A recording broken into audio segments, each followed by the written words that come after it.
Hoy estamos con Rubén López Cano, quien por cierto se encuentra ahora en Barcelona atendiéndonos. Rubén López Cano nació en Ciudad de México en 1966 y está en Barcelona, entre otras cosas, porque desde 2003 es profesor de la ESMUC, la Escuela Superior de Música de Cataluña, en la que enseña, entre otras materias, estética, metodología de la investigación musicológica e investigación artística. Pero también, y eso es un tema que es por el que nos interesa traerle hoy aquí, su metodología, sus planteamientos musicológicos los aplica no solo a la retórica musical de los siglos XVII y XVIII, en la cual es un reputado experto, sino al arte sonoro. Bueno, bienvenido, Rubén.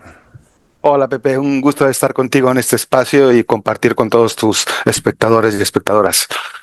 Pues muchas gracias a ti. Tenemos que decir que el artículo en cuestión, al que yo estaba aludiendo, es un artículo que precisamente se publicó el año 2013, es decir, que ha llovido desde entonces, pero pensamos que es importante traerlo aquí y ahora porque tiene temas que desde luego no se han tocado en otros momentos y que son, bueno, pues también plantean un desarrollo novedoso del acercamiento al arte sonoro, por ejemplo, desde su título, que ya puede parecer un poco árido a algunos, Arte sonoro, procesos emergentes y construcción de paradigmas. ¿Puedes decirnos, Rubén, en dos palabras, por qué ese título? En dos Sí, a ver, palabras. No.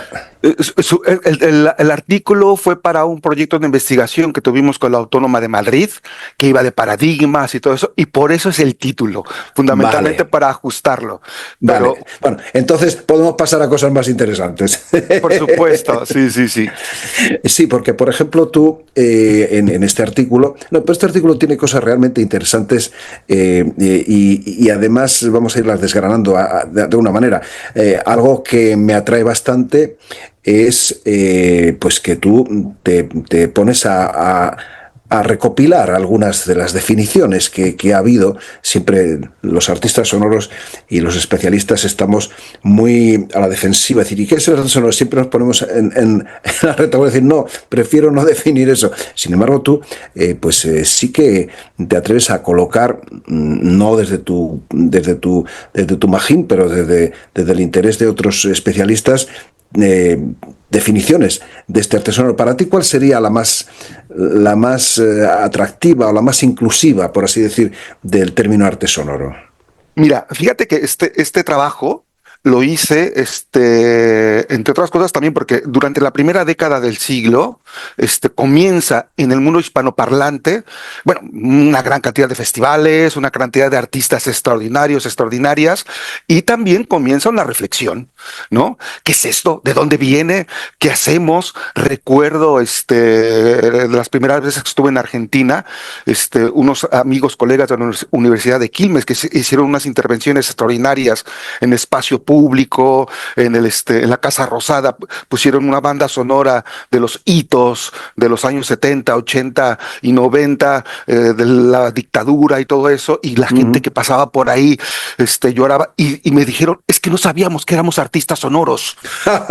Nosotros somos compositores, nos gustan estas cosas, y cuando te leímos a ti, escuchamos a Pepe Higes, vimos algún trabajo de Llorens Barber, nos enteramos que esto es una instalación sonora. Fue un movimiento extraordinario y Me encanta, es tremendamente divertido esto que dices y real como la vida misma. pasaron muchas cosas. En el ámbito castellano parlante, hispanoparlante, comenzamos a pensar, a reflexionar y a hacernos preguntas, ¿no? Y entonces a mí lo que me llamó la atención es cómo estaba moviéndose el discurso en el mundo hispanoparlante, y sobre todo, imagínate tú, por primera vez, o sea, ¿cuántos de los que nos dedicamos a la reflexión del arte, la música y otras prácticas artísticas tenemos la oportunidad de estar presenciando y viviendo en el momento en que surge una nueva práctica artística? Sí, es maravilloso. O sea, Sí, sí.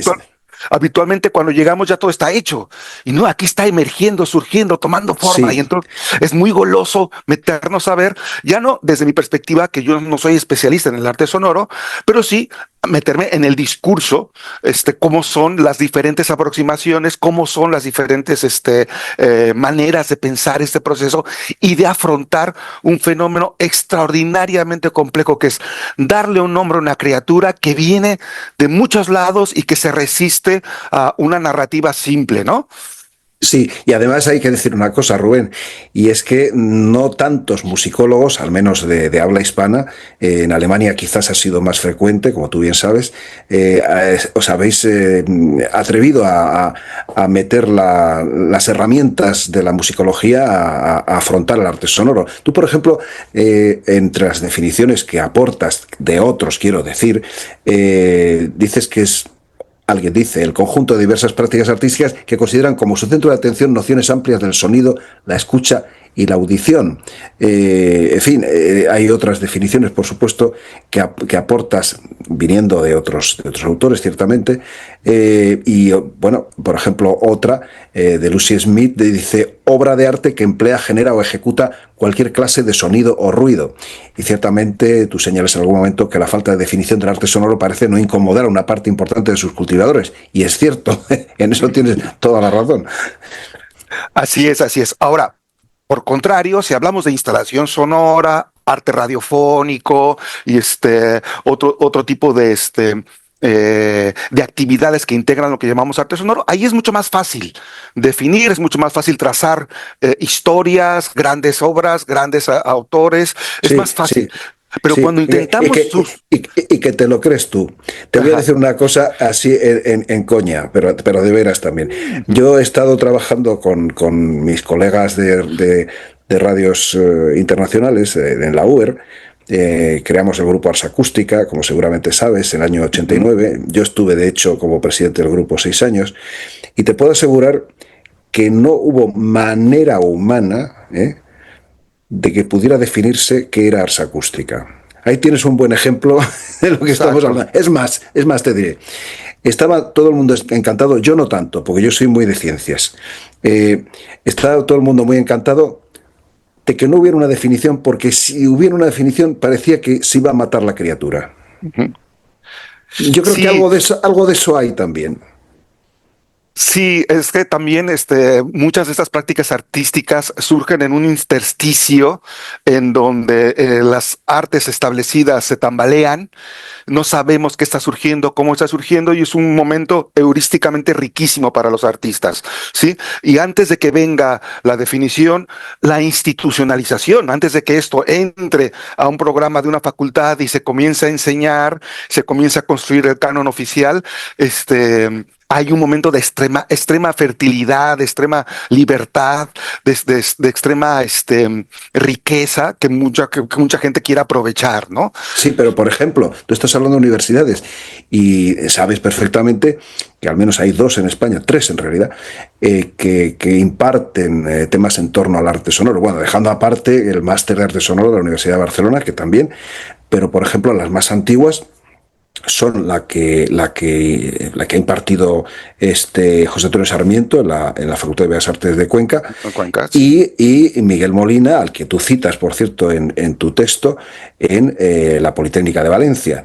Y concretamente aludo a José Antonio Sarmiento porque tú introduces un término que es el de otros comportamientos artísticos, que incluye el arte sonoro. El arte sonoro es cierto cajón desastre, si queremos verlo así, pero justamente Sarmiento fue el título que le dio la asignatura que impartía en Cuenca. Exacto, exacto, porque siempre que tenemos que definir una práctica artística, nos vamos hacia los materiales que usa, hacia las técnicas, hacia las poéticas o estéticas, ¿sí? Casi no, esto yo lo aprendí de los estudios sociológicos de música popular, a las escenas. No lo que hacen, sino quién lo hace y dónde lo hace. Así también se llega a definir una práctica artística, ¿sí? Porque es muy difícil y a veces es extraordinariamente complejo definir estas tareas. De hecho, los estudios que nuestro querido amigo Miquel Molina dirige en la Politécnica son riquísimos. Es muy difícil no estar por el mundo hispanoparlante y no encontrarte a alguien que está estudiando con Miguel Molina en cualquier parte del mundo, en Brasil, en Argentina, en Colombia, y está haciendo cosas completamente distintas. Sí, sí. Poesía no sé qué, instalación no sé qué.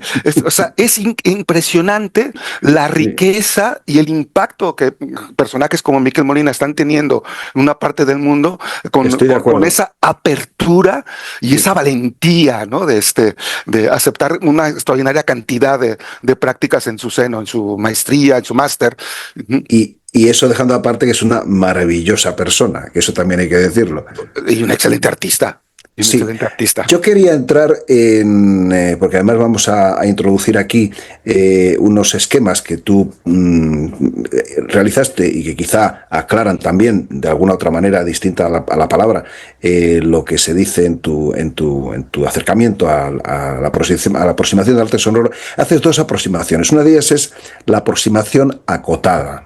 Esa aproximación acotada se refiere ¿a qué? O sea, a qué se refiere eso? Porque en el esquema que tú planteas, por ejemplo, encontramos, pues, bueno, defínelo, señálanoslo tú, porque lo vamos a ver, estamos viendo ahora el contenido de ese esquema que tú has realizado, de la aproximación acotada de la formación del arte sonoro. Sí, yo lo que hice, más que intentar dar una definición, y soy consciente de que conscientemente evité responder a tu pregunta de qué es para mí el arte sonoro, más que dar una definición, es cómo se está definiendo y encontré algunas tendencias, ¿no? De Uh algunos -huh. autores en lengua castellana y comparado también con algunos en inglés, de cómo están construyendo esa narrativa que define y marca una trayectoria de lo que es el arte sonoro. Entonces, entre varias, me encontré con una que el propio Miquel Molina estaba desarrollando. Alan Lee también lo encontré y le Uh -huh. llamé aproximación acotada. Dentro de esta narrativa, ellos centran el origen del arte sonoro en las artes plásticas, en las artes visuales, de cómo las artes visuales, dentro de sus propias dinámicas, de sus propias aperturas, comienzan a introducir el sonido dentro de sus estéticas y poco a poco, después de que incorporan el sonido, se acostumbran, también van asimilando, incorporando las prácticas del radioarte, de la poesía sonora, del paisaje sonoro, etcétera, etcétera.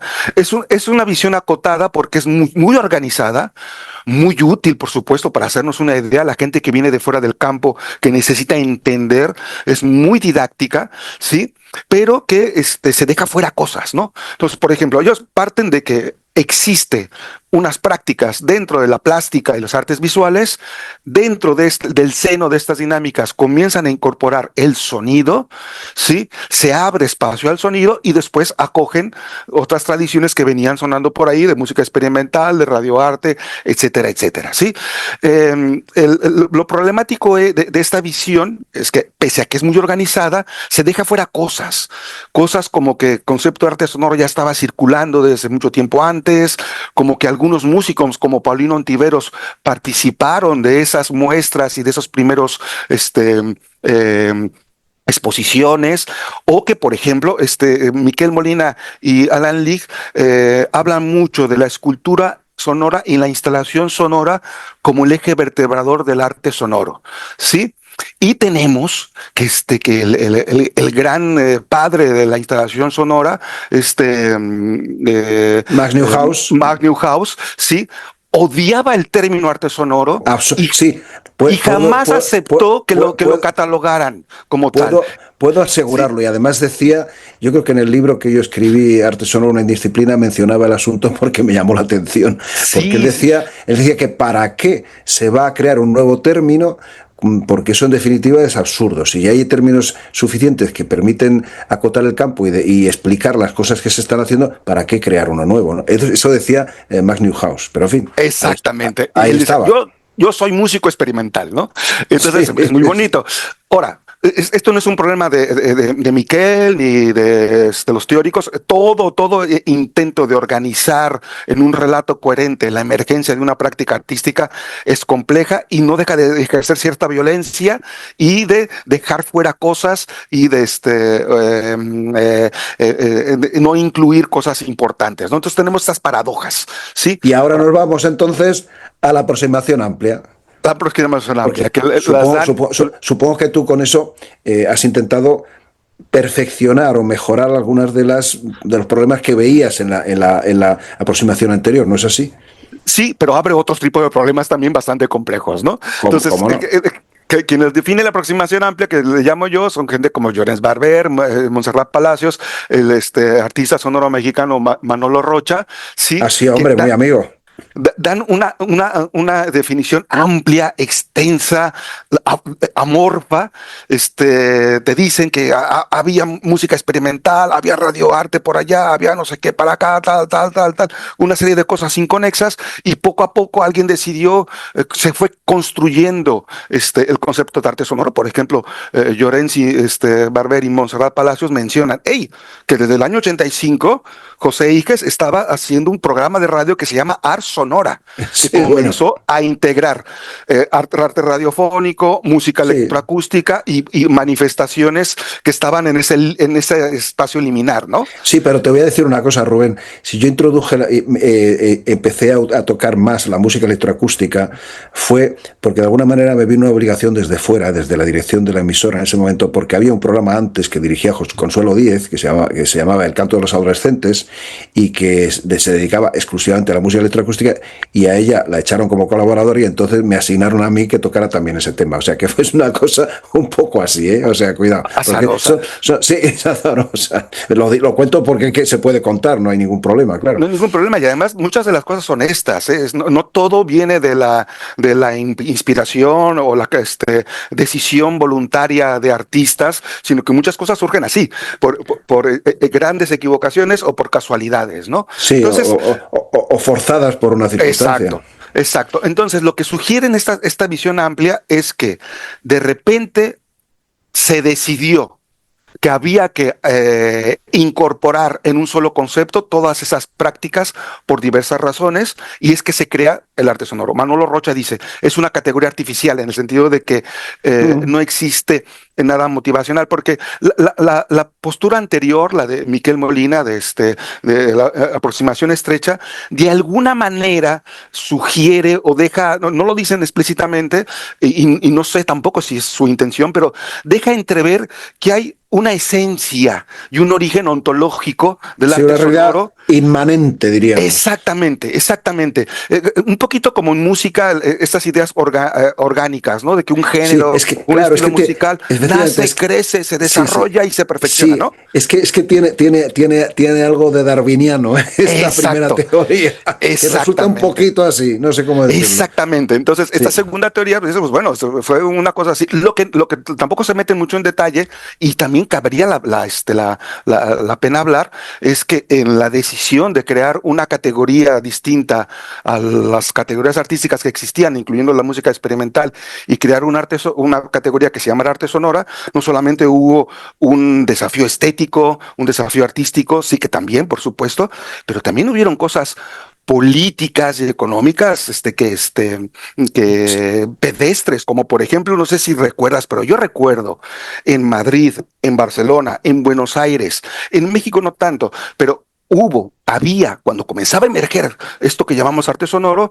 muchos compositores de música electroacústica que comenzaron a tener bastante resquemor de que estos brutos que están con grabadoras grabando el ruido de las calles entren a nuestros laboratorios de electroacústica, que compartamos presupuestos y ayudas. Esto pasó en Alemania, pasó también, Sí, y sí, también sí. fue un gran impulso a que se creara una categoría distinta para sacarse de encima a estos a estos molestos Sí, sí. neófitos, ¿no? O O sea, a estos ocupas molestos. Sí, pero exactamente. de todas maneras, Rubén, te diré una cosa.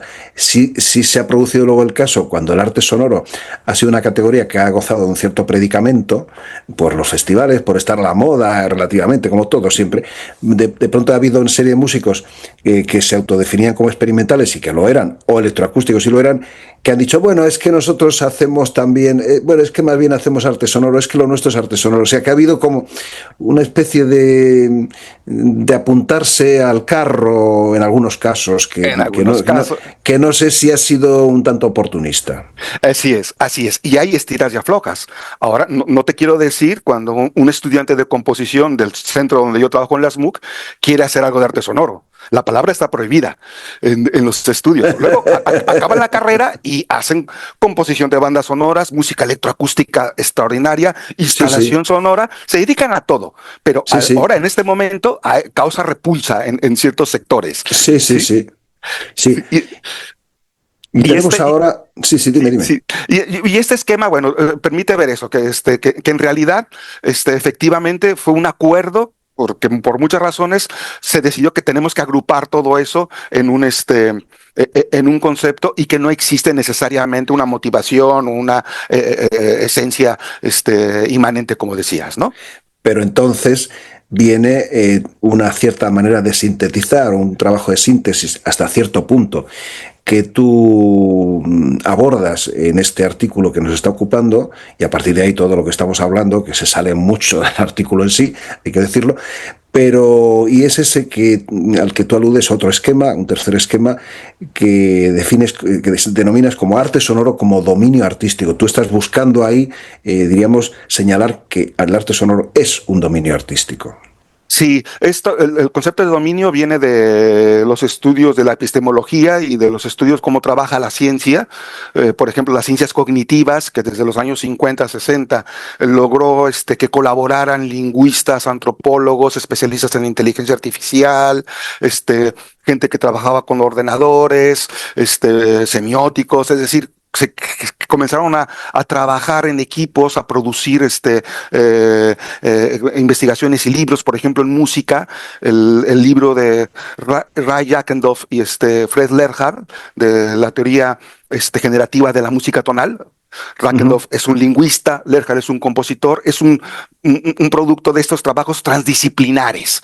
Y es Ya. cuando gente de diversas orientaciones, orígenes disciplinares, colaboran sostenidamente hasta crear un campo que se comienza a independizar.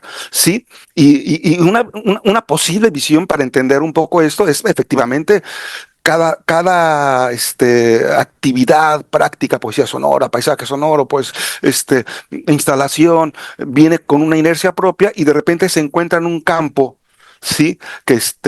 Donde interactúa con el resto y que colabora y que generan sinergias, por supuesto, pero que igual no, el hecho de que conviva un escultor con un pintor no significa que el escultor deje de ser escultor, ¿sí? En muchas de nuestras facultades de arte, el estudiantado pasa asignaturas vinculadas con la pintura, con la foto, con la escultura, con la talla, ¿sí? Y después se especializa en alguna de ellas o en varias, ¿sí? No le compromete a dejar de ser lo que quiera hacer. Y el arte sonoro puede funcionar como tal, de Sí, gente que quiere.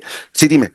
sí, no, no, sí, sí, sí, estaba simplemente dándote la razón, pero te la daba además desde otro ámbito, que era lo que yo reflexionaba en un libro que desde luego que escribí el año 2022, Arte Sonoro, una indisciplina, que tú conocerás y que es muy posterior, evidentemente, a este texto tuyo, pero que precisamente abunda entre otras muchas cosas, en eso que tú estás diciendo. Es decir, yo planteaba que en realidad hablaba de indisciplina porque todo viene de diversos campos, porque es un campo indisciplinar o interdisciplinar, y sobre todo